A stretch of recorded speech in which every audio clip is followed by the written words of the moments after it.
Just a day after External Affairs Minister Jaishankar cautioned Bangladesh's leaders against anti-India rhetoric, now the country's own army chief has warned the Yunus government of deteriorating state of Bangladesh and its slide towards extremism. The warning came just hours after an Air Force base was attacked in Cox's Bazar's Samitipara region, resulting in a tense standoff and the security forces opening fire to drive away the hooligans, resulting in the loss of one life. General Zaman said, quote, "I am warning you. You cannot later say I did not warn you. Don't show attacking approach towards the army. Help us, inspire us, and give us suggestions, but don't hurt us." He added, quote, "The anarchy we are witnessing is of our own making," unquote. The Chief of the Army Staff also cautioned the interim government that the very independence and sovereignty of Bangladesh will be jeopardized if the nation doesn't work towards unity and inclusive elections. Blaming infighting and mudsliding within the interim government, the Army General said that the ongoing unrest was manufactured by us after the student-led uprising led to the ouster of democratically elected Sheikh Hasina government. He added, quote, "Since stakeholders are busy mudsliding each other, miscreants find the situation favorable.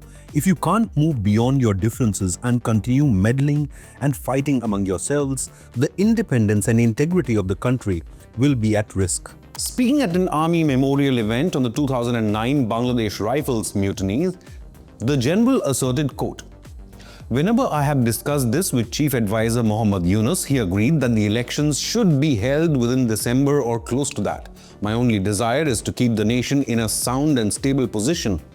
I had enough in the last 7 to 8 months," unquote. The Army General's urgent call to hold free and fair elections comes amid reports of the Yunus government's attempts to ban the participation of Sheikh Hasina's Awami League in the electoral process. A leader in the Chief Advisor Yunus's administration mentioned last month that the elections will be contested between only pro-Bangladeshi groups, and according to them, the party that won Bangladesh's independence isn't pro-Bangladeshi. By directly hinting at Hasina, he announced that while leading a rally that only certain pro-Bangladeshi sections will, quote, "establish future governance through a fair electoral process, but Awami League's rehabilitation will not be allowed in the country."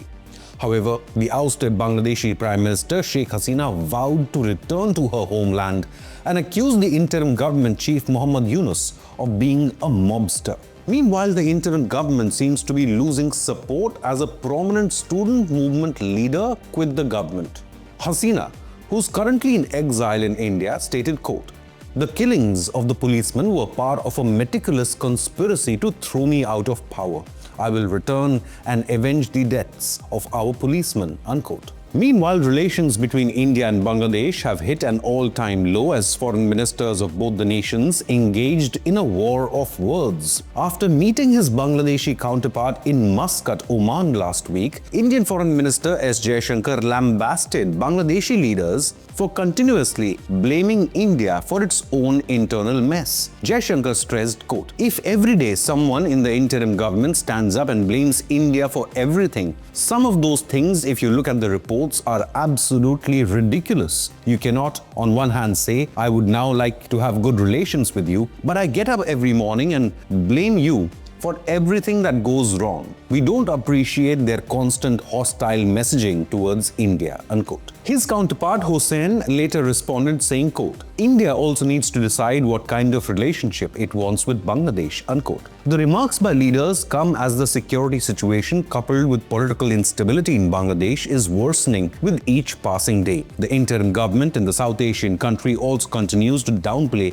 the atrocities committed on Hindu minorities. The Indian government confirmed reports citing deaths of 23 Hindus and 152 incidents of attack on Hindu temples in Bangladesh since Sheikh Hasina's ouster. Moreover, India is also urged by the increasing clout of Pakistan in Bangladesh after Hasina government's toppling. Marking a significant change in Dhaka's foreign policy, Islamabad's military is now renewing its ties with Bangladesh. Pakistani military and ISI officials visited Bangladesh, raising concerns over security of the Siliguri corridor of the Chicken's Neck. Addressing these concerns, the Assam Chief Minister Himanta Biswa Sharma revealed plans of the central government to enhance connectivity of the region through additional railway lines and roads to improve movement of essential supplies, as well as military deployment to the front line when needed. Between September and December, Bangladesh ordered 40,000 rounds of ammunition from Pakistan, which is 3 times the quantity compared to last year, in a direct threat to Indian security. Bangladesh Navy also participated in naval drills with Pakistani and Chinese navies near Karachi in the Arabian Sea. Indian Army Chief General Upendra Dwivedi recently warned of such attempts by Pakistani